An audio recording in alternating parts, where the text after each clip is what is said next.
Hi friends, welcome to Katharanjani YouTube channel. ನೀವಿನ್ನೂ ನಮ್ಮ ಚಾನಲನ್ನು ಸಬ್ಸ್ಕ್ರೈಬ್ ಮಾಡಿಲ್ಲ ಅಂದರೆ ಈ ಕೂಡಲೇ ಸಬ್ಸ್ಕ್ರೈಬ್ ಮಾಡಿ.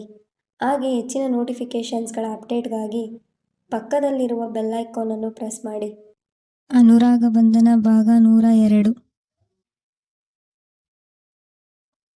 ಓ ಮೇಡಮ್, ಇದು ಆಫೀಸ್ ಅಂದ್ಕೊಂಡಿದ್ದೀರಾ ಮಾರ್ಕೆಟ್ ಅಂದ್ಕೊಂಡಿದ್ದೀರೋ? ಬೇಕು ಅಂದಾಗ ಬರೋಕೆ, ಬೇಡ ಅಂದಾಗ ರಜೆ ಹಾಕೋಕೆ. ಆಫೀಸ್ಗೆ ಹೋದ ಪ್ರಾದ್ಯ ಬಳಿ ವ್ಯಂಗ್ಯವಾಗಿ ಕೇಳಿದ ಆರವ್. ನಿಂಗ್ಯಾಕೆ ಅದೆಲ್ಲ? ನಿನ್ ಕೆಲ್ಸ ಎಷ್ಟಿದೆಯೋ ಅಷ್ಟು ನೋಡ್ಕೊ ಹೇಳಿ ಅವಳ ಜಾಗದಲ್ಲಿ ಹೋಗಿ ಕೂತಳು ಪ್ರಾದ್ಯ. ಅಂದಹಾಗೆ ನಿನ್ಗೊಂದು ವಿಷಯ ಗೊತ್ತಾ ಪ್ರಾದ್ಯ? ನಿನ್ನಾಗೇನೆ ನನ್ಗೊಬ್ಳು ಮೋಸ ಮಾಡಿದ್ಲು. ಅವಳ ಬಗ್ಗೆ ಹೇಳಿದ ಆರವ್ ಜೋರಾಗಿ ನಕ.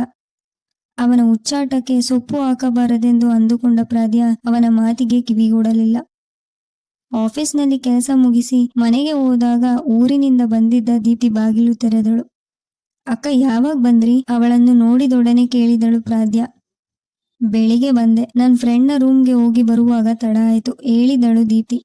ಪ್ರಾದ್ಯ ಹೋಗಿ ಮುಖ ತೊಳೆದುಕೊಂಡು ಬಂದ ಮೇಲೆ ಇಬ್ಬರು ಮಾತಾಡುತ್ತಾ ಅಡುಗೆ ಮುಗಿಸಿದರು. ಪ್ರಾದ್ಯ, ನಾನು 2 ದಿನ ಬಿಟ್ಟು ಹೊರಡ್ತಾ ಇದ್ದೀನಿ. ಅಭಿಗೆ ಹೇಳಿದ್ದೀನಿ, ಬರೋಕಾದ್ರೆ ಬರ್ತೀನಿ ಅಂದಿದ್ದಾನೆ, ಹೇಳಿದಳು ದೀಪ್ತಿ. ನನ್ನಲ್ಲೂ ಹಾಗೆ ಹೇಳ್ದ ಅಕ್ಕ. ನಿಮ್ಮನ್ನ ನಾನು ತುಂಬಾ ಮಿಸ್ ಮಾಡ್ಕೊಳ್ತೀನಿ, ಬೇಸರದಿಂದ ಹೇಳಿದಳು ಪ್ರಾದ್ಯ.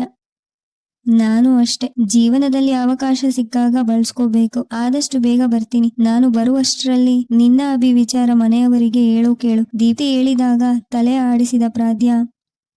ಅಕ್ಕ, ಒಂದು ಮಾತು, ಜೀವನದಲ್ಲಿ ಅವಕಾಶಗಳು ಮತ್ತೆ ಮತ್ತೆ ಸಿಗುವುದಿಲ್ಲ. ಸಿಕ್ಕಾಗ ಉಪಯೋಗಿಸ್ಕೋಬೇಕು ಅಂತ ನೀವೇ ಹೇಳಿದ್ರಿ ಅಲ್ವಾ? ನಿಮ್ಮ ಜೀವನ ಸರಿಪಡಿಸ್ಕೊಳ್ಳೋಕೆ ನಿಮಗೊಂದು ಅವಕಾಶ ಸಿಕ್ಕಿದೆ. ಅದರ ಬಗ್ಗೆ ಏನು ಯೋಚನೆ ಮಾಡಿದ್ರಿ?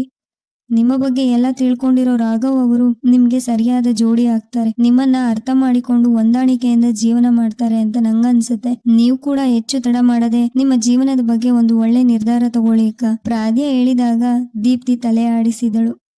2 ದಿನ ಬಿಟ್ಟು ದೀಪ್ತಿ ದುಬೈಗೆ ಹೊರಟು ನಿಂತಳು. ಅವಳು ಹೊರಡುತ್ತಿರುವುದು ಗೊತ್ತಿದ್ದ ರಾಘವ್ ಕೂಡ ಏರ್ಪೋರ್ಟ್ಗೆ ಬಂದಿದ್ದ. ಅಭಿ ಬರುವನೆಂದು ಕಾದಿದ್ದ ಪ್ರಾದ್ಯಗೆ ನಿರಾಸೆ, ಆದರೆ ದೀಪ್ತಿಗೆ ಬೇಸರವಾಗಿತ್ತು. ರಾಘವ್ ಸಪ್ಪೆ ಮುಖ ಹೊತ್ತುಕೊಂಡು ಅವಳನ್ನೇ ನೋಡುತ್ತಿದ್ದ. ಏರ್ಪೋರ್ಟ್ನಲ್ಲಿ ಅವಳ ಕಂಪನಿಯವರನ್ನು ಸೇರಿಕೊಂಡ ದೀಪ್ತಿ ಒಳಗಡೆ ಹೋಗುವ ಮುನ್ನ ರಾಘವ್ ಕಡೆ ತಿರುಗಿ, ಮನೆಯಲ್ಲಿ ಮಾತಾಡಿ, ನಾನು ಹೋಗಿ ಬಂದ್ಮೇಲೆ ಮದುವೆ ಆಗೋಣ. ಅವಳ ಉತ್ತರಕ್ಕೆ ಕಾಯುತ್ತಿದ್ದ ರಾಘವ್ಗೆ ಕೋಟಿ ರೂಪಾಯಿ ಲಾಟರಿ ಹೊಡೆದಷ್ಟೇ ಖುಷಿಯಾಗಿತ್ತು. ಏರ್ಪೋರ್ಟ್ ಅನ್ನೋದನ್ನೇ ಮರೆತು ಕುಣಿದ ರಾಘವ್. ಅವಳು ನಗುತ್ತಾ ಪ್ರಾದ್ಯ ರಾಘವ್ ಕಡೆ ಕೈ ಬೀಸುತ್ತಾ ಟ್ರೋಲಿ ತಳ್ಳಿಕೊಂಡು ಮುಂದಕ್ಕೆ ಹೋದ ಮೇಲೆ ಅಲ್ಲಿಂದ ಹೊರಟರು ಪ್ರಾದ್ಯ ಹಾಗೂ ರಾಘವ್. ನೀನು ಬರ್ತೀಯ ಅಂತ ಅಕ್ಕ ಕಾಯ್ತಾ ಇದ್ರು ಗೊತ್ತಾ? ಅಭಿಗೆ ಕರೆ ಮಾಡಿ ಪ್ರಾದ್ಯ ಹೇಳಿದಾಗ ನೀನ್ ಕಾಯ್ತಾ ಇರ್ಲಿಲ್ವಾ? ನಗುತ್ತಾ ಕೇಳಿದ ಅಭಿ. ಅದು ಬಾಯಿ ಬಿಟ್ಟು ಹೇಳ್ಬೇಕಾ? ಅವಳಿಗೆ ಬೇಸರ ಆಗಿದೆ ಅನ್ನೋದು ಅವಳ ಮಾತಲ್ಲೇ ಗೊತ್ತಾಯಿತು ಅವನಿಗೆ. ಸಾರಿ, ಬರ್ತೀನಿ ಹೇಳಿದ್ದೆ, ಆದ್ರೆ ಬರೋಕಾಗ್ಲಿಲ್ಲ. ಏನ್ ಮಾಡ್ಲಿ, ನನ್ ಕೆಲ್ಸನೇ ಆಗಿದೆ. ಆದಷ್ಟು ಬೇಗ ಕೆಲಸ ಮುಗಿಸಿ ಬರ್ತೀನಿ. ಯಾಕೋ ನಿನ್ನ ಬಿಟ್ಟಿರೋಕೆ ಕಷ್ಟ ಆಗ್ತಿದೆ. ನಾನು ಬಂದ್ಮೇಲೆ ಅಮ್ಮಮ್ಮನನ್ನ ಮತ್ತೆ ದೊಡ್ಡಮ್ಮನನ್ನ ಬೆಂಗಳೂರಿಗೆ ಕರೆಸ್ಕೊಂಡು ನಮ್ ಮದುವೆ ವಿಚಾರ ಹೇಳಿಬಿಡೋಣ ಅಂತಿದ್ದೀನಿ.